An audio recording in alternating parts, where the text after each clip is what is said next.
Welcome to TECTRA wool harvesting training.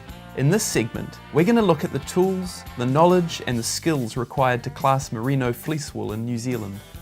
Merino fleece wool is the finest wool grown in the world, and New Zealand is recognised as being the best producers of this high quality, high value product. To demonstrate best practice, we introduce Huia White Puna, the TECTRA wool handling manager, a professional wool classer for more than 20 years, and a wool handling champion and representative at international competitions. In this session we're going to be classing an individual merino fleece. I really need to emphasise the importance of having a routine so that you stick to the routine from the beginning right to the end. Righto, so when I get a fleece, when a fleece is presented to me on the table, I generally lift it up and just let it drop. Why do I do that? Is because what I'm doing is visually looking at the fleece just to see how limp it is. That means how the fleece falls, how the staple falls. The limper it is, for me, the finer it is. The more stringent or more that the staples stand up, for me that's an indicator of being strong. So with regard to length, I will randomly pull out a staple, generally about the size of a pencil, a thin pencil size.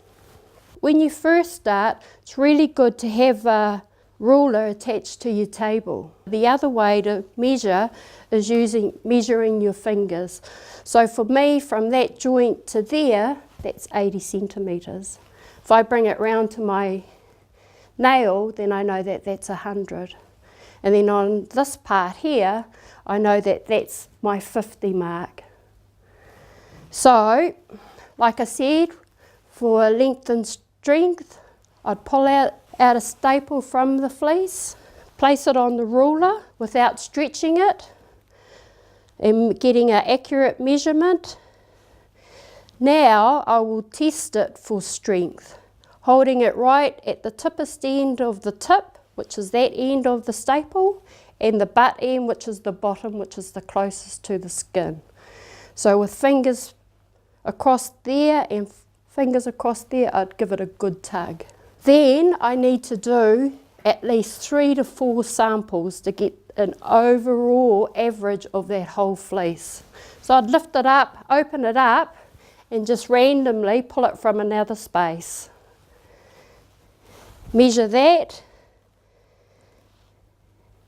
then test it for strength.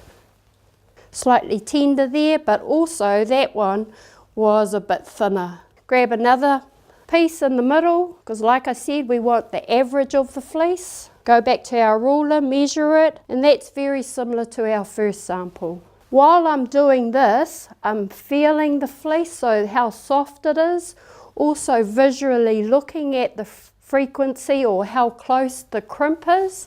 When we talk about the crimp, those are those little squiggly lines you can see going across. The closer they are, the finer. The further apart, the stronger. So we'll do one more, and at the same time while I'm opening up the fleece, I'm visually looking to see if there was any preparation that was missed before the fleece came to my table. If I find any fault that shouldn't be there, then I would quickly remove it. And 3 samples out of 4 were all the same. So for me, that's a pretty even fleece for length.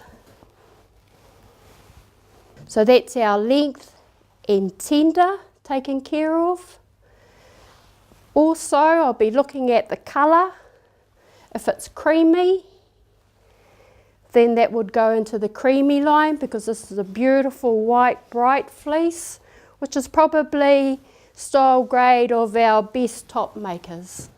If it was tender, I would have already taken it into the tender line. Our next one is to assess the micron. And we've already been doing this, like I've said, through you handling it, how soft it is, and like we mentioned earlier, the frequency of the crimp. This can be the daunting part of classing a merino fleece, because you can have, generally you'll have extra fine, fine, medium and strong for your main lines.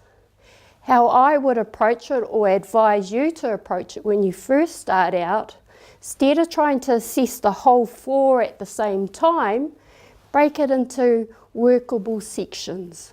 What I mean by that is that this side is going to be your stronger side, so that it will consist of your medium and your strong, whereas over here you've got your extra fine and fine line. So instead of trying to do the whole 4 at the same time, what I'm suggesting is that, is it on the stronger side or the finer side? Once you've established that, and for me this is on the finer side of this clip, so we're taking it this side.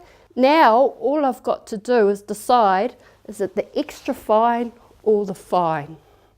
Just simplifies it and less room for error, and clearer boundaries for what is extra fine to fine. So I've established for me that is going to go in my fine line, and then I would take it to the bin. So the principles of length, colour and contamination are the foundations for best practice classing.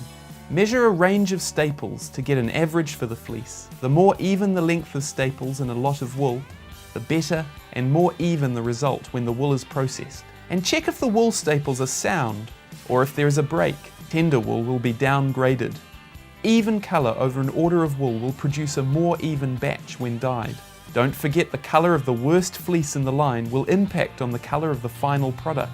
For contamination, we're looking for seed, vegetable matter such as twigs, and small skin pieces that have been left after shearing.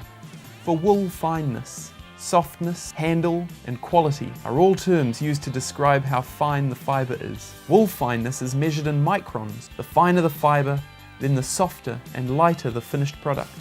So there you have it, the best practice principles to follow when classing merino fleece.